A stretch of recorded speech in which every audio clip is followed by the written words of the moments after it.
Hi there, Larry Koch from The Brains Marketing, a digital agency specializing in healthcare based out of Shoreditch in London.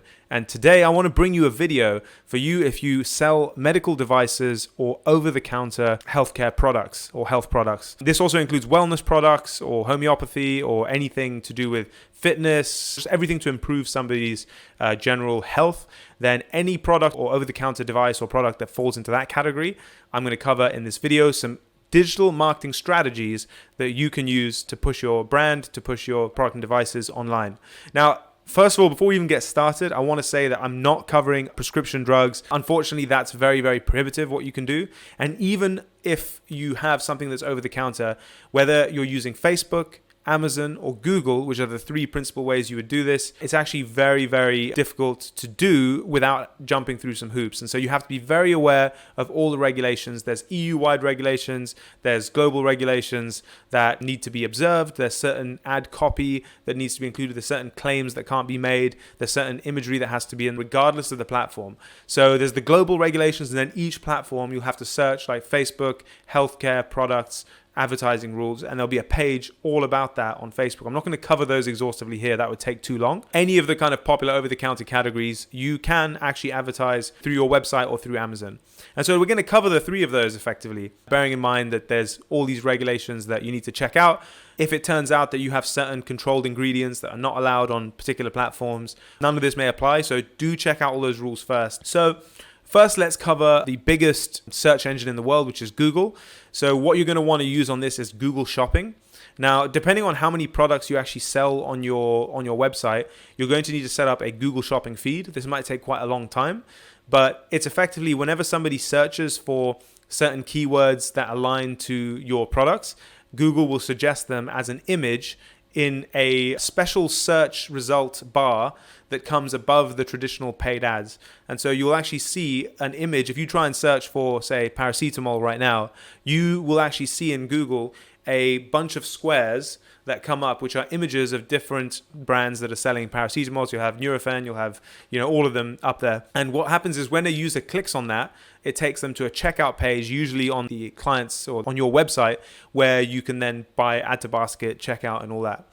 And so that's really, really powerful because as a type of ad on Google, you don't want to be doing display, you don't want to be doing text ads, you want to be making sure that you're doing Google Shopping, because the big advantage is people can actually see the product, they can see the price before they decide to click through to the page. Whereas a typical text ad or display ad, you don't usually have that information up. So somebody may not want to pay those prices, they might not want to go with your brand. So don't pay for any clicks on Google unless you're sure that the person clicking knows what they're getting ahead of actually clicking and thereby triggering you to pay Google for that click. So Google Shopping is super, super powerful. There are thousands and thousands and thousands of searches for the popular over-the-counter categories. If you're in a bit more of a niche category, it may not apply to you. There may be much less. And if your devices are very out there or they're homeopathic and you're coming at it from a different angle that's not the traditional search volume, then you might not get any luck on Google Shopping. Then you're gonna focus on Facebook. But I would say that whatever happens with your Google Shopping, you need to make sure that you are researching the right keywords for the right products. You can use tools like SEMrush, or if you already have a Google Ads account set up, you can use the keyword planner and all sorts of tools that Google gives you to forecast what the search volume is like for the different products that you sell. That's the direct, easiest, straight line. Someone searching for a product, see the image, click it, buy it. And so it will take time to optimize that. You want to include some retargeting in that potentially, and just be very, very careful of the regulations, what claims you're making on the product pages. You need to list the active ingredients. You should ideally, if you want to increase conversions, have an image of somebody using the device or using the product so that they can see exactly what they're getting and what this thing entails. And you want to have as much description about what it's for, what it treats, etc. And do not make spurious claims. Do not say that certain things are backed up. Don't have celebrity testimonials or anything like that. You will fall foul of that. And even if your Google Shopping ad itself doesn't have any of those claims, Google will look into your website, because you're obviously pointing people to your website. It will check all of the content on your website for all of these kind of flag keywords, and it will stop ads running if it thinks that you're talking anywhere else on your site in an unsubstantiated way. So bear in mind, you need to keep your nose very clean on that side of things. So that's Google. Let's take Amazon, which is also sort of more straightforward. Amazon does allow you to sell medical devices and medical products that are over the counter. It's only recent that they've really relaxed this. Some categories are sort of on the borderline, and some companies get around this by calling their devices different names to the actually medically recognized name, and then you can sort of sell it. It's only very recently that they've actually allowed products and over the counter to go ahead. So if you're going to be selling a lot of products on Amazon, you want to make sure you have a right product page, that you actually create an Amazon seller page that is very well branded and looks trustworthy. Everything that you're selling, you're going to want to have all the right descriptions, all the right keywords. You can advertise on Amazon to make sure that when somebody does search for those products, you're coming up at the front, much like in Google Ads. So it's also a very straight line. It's a huge search engine for these kind of products. I'd say because people don't necessarily associate Amazon with purchasing medical products and medical devices, they're probably going to search more in Google. But again, you're going to have to research in what the search volume is like on Amazon, and it can be a much cheaper cost per click if you do it on Amazon. So if it does apply for your product or device, then I would focus on Amazon if you can. You're going to have to work out the projected costs and returns. The final version is probably it's going to be the most cost-effective way of advertising, but also the trickiest to do, and potentially should come later in your online advertising strategy. And that is actually to go out on Facebook/Instagram. Instagram is owned by Facebook, so all of the advertising is done through the Facebook Ads Manager, which you'd need to create an ad account. And you can have your ads push onto Instagram and formatted for Instagram, but you do that all within the Facebook Ads Manager. The way that you target on Facebook is very different. Google and Amazon is what we call bottom funnel advertising, in that the person is literally searching for what it is that you have, and you're just providing them with an option that they can consider and buy. And so you're looking for like very high conversion rates because somebody wants something, you're giving it to them, they buy it. Straight line, right? With Facebook and Instagram, the only targeting that you can do is demographic, interest, those sort of criteria. So you're trying to build in Facebook, say, okay, there's 2 billion people here on Facebook. I want to advertise my device or product. Who is going to be most likely to want this? So if you have an asthma device, you're going to want people that are interested in pages to do with coping with asthma, in groups to do with that. Maybe they'll have a certain age. There will be interests on Facebook that they already have that might align with you basically working out that they are actually asthmatic. Let's say you're just doing a product like paracetamol, something like that, where it's very, very standard. That's going to be pretty difficult to do on social media. I would not use social media advertising if you have a very generic product that goes out to every single type of person, just depending on whether they're sick or not, etc.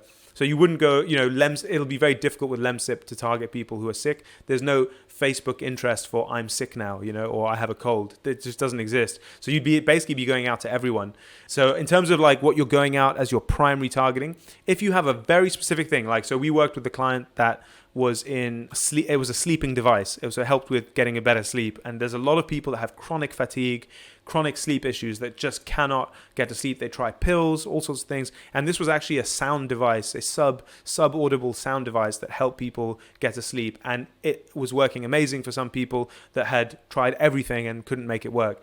So it's actually quite easy to identify on Facebook people that have sleeping issues, because there are competitor products and there are competitor devices that have pages on Facebook that those people like. So if you target, people around the world that have multiple interests in sleep-related pages, then you can get to that target audience and you can actually build a great campaign over time. Now, social media will take longer.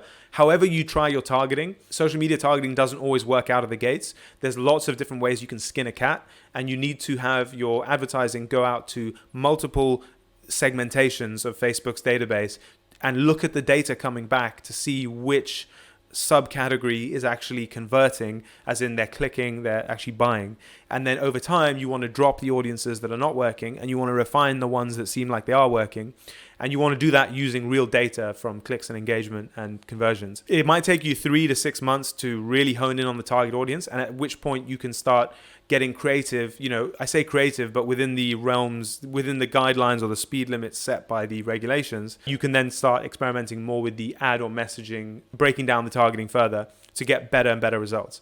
So if you're going to use it as a primary targeting method, so as in instead of doing Google or Amazon, or maybe you've maxed out Google and Amazon and you want to go out primary on social media, the more niche you are, the more that's a problem that exists and is expressed easily on Facebook by certain pages that are covering these things, then yes, then go for it. But if you're not, if your general device that applies to many different ages or categories, I would steer away until you've maxed out Google and Amazon. At which point, if you have maxed out Google and Amazon, you need to make sure that your e-commerce website where you're selling it, and again, this is a reason why I would pick Google a lot of the times over just doing Amazon, is because you have control over your website and you can install into your website something called a Facebook pixel. And this is a bit of code that goes into your website, and any user that comes to your website, you can actually put them into different audiences and keep their Facebook data. So this is all anonymized, it's all legal, it's all Facebook and everyone endorses it. It's like if I come to your website via a Facebook ad, your website would actually say my Facebook ID for my Facebook account would get stored as a user that turned up on this day. I can then later go back into my Facebook ad manager. You can go into your Facebook ad manager and say, I want to target ads to anyone that's been to my website. And so because all of the Facebook IDs are stored there of people that have been to your website, you can use them as a targeting audience rather than the interests and the pages that we discussed before. You can take your actual back end of your website, all the IDs that it's got stored there, as the audience that you advertise to. And even better, you can tell Facebook, hey, I've got this audience of 3,000 people that visited my website last month, and I've got their Facebook IDs. Can you advertise to 30,000 people who look like that audience of 3,000? And that's what we call a lookalike audience.